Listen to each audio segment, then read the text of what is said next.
ગુજરાતનું સૌથી મોટું સમાચાર પત્રક અને મીડિયા એટલે દિવ્ય ભાસ્કર, જેમને તારીખ 22 જૂન 2026ના દિવસે તેમના ફ્રન્ટ પેજ પર એક બહુ મોટી સર્વે કરેલી માહિતી પ્રકાશિત કરી છે.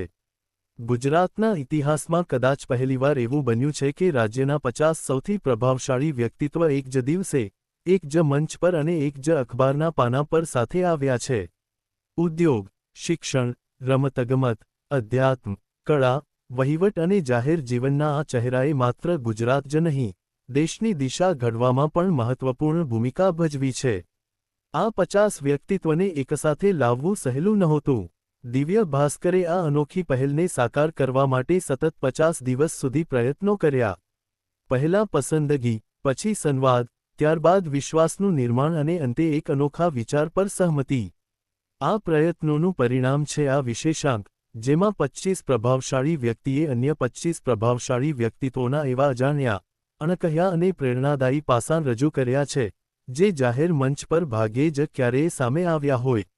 આ વિશેષાંક દ્વારા દિવ્ય ભાસ્કરે ફરી એકવાર અસંભવ લાગતા કાર્યને સંભવ બનાવવાનો પ્રયાસ કર્યો છે, જેમાં સમગ્ર સ્વામિનારાયણ સંપ્રદાયમાંથી એકમાત્ર ગુરુહરિ મહંત સ્વામી મહારાજનું નામ છે.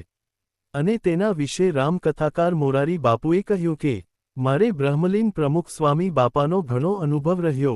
પ્રસંગોપાત મળવાનું થતું. બીએપીએસ સંસ્થાને આટલી ઊંચાઈ આપ્યા પછી પણ સાવ વિનમ્ર રહેવું એ ભગવદ કૃપા છે. પૂજ્ય પ્રમુખ સ્વામી બાપાના નિર્વાણ પછી પૂજ્ય મહંત સ્વામી બાપા એ સ્થાન પર બિરાજ્યા. પૂજ્ય બાપાને અવારનવાર મળવાનું થતું. તેઓ પણ સાવ સહજ અને મૌન તથા અસાધારણ હોવા છતાં સાવ સાધારણ જીવનના મહાપુરુષ જણાયા. મહુવા પધાર્યા ત્યારે મળવા ગયેલો.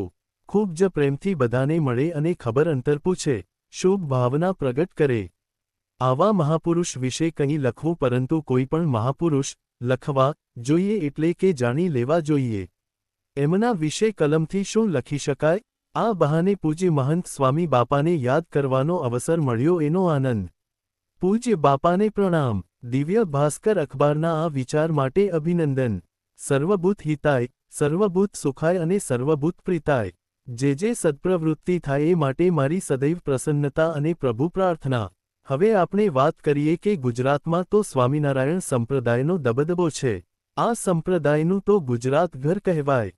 કેટલી બધી સંસ્થાઓ, કેટલાની ગુરુકુળો, કેટલાની આચાર્ય, કેટલાની વિદ્વાન સંતો, મોટા મોટા કથાકારો, ગણી ના શકાય તેટલા છે. તેમાં કેટલાને પોતાને વિદ્વાનો કહેતા હોય અને ઈગો અને ઈર્ષામાં આવીને બીજાને ચેલેન્જ કરતા હોય.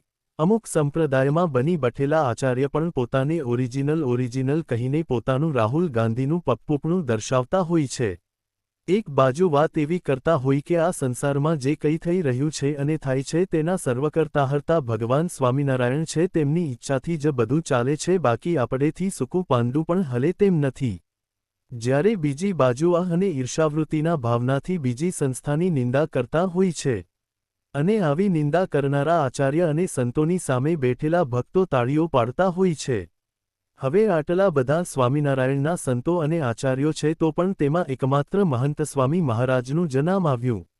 અમારે અહીંયા કોઈનો વિરોધ નથી, પણ અમુક સંસ્થાના સંતો અને આચાર્યો જાણી જોઈને તેના શેલાઓ દ્વારા સોશિયલ મીડિયામાં એઆઈનો ઉપયોગ કરીને મહંત સ્વામી મહારાજ તેમના આચાર્યને પગે લાગતા હોય તેવા વિવિધ ફોટો બનાવીને બદનામ કરવાના પ્રયાસ કરે છે. અબુ ધાબીનું મંદિર છે તેમાં આચાર્યના ફોટા મૂકીને સોશિયલ મીડિયામાં મૂકે છે. હવે આવા ફોટો બનાવનાર બાયલાઓને કોઈક કહો કે તમારથી ફેક ફોટા જ બને, ડુપ્લિકેટથી ડુપ્લિકેટ જ બને.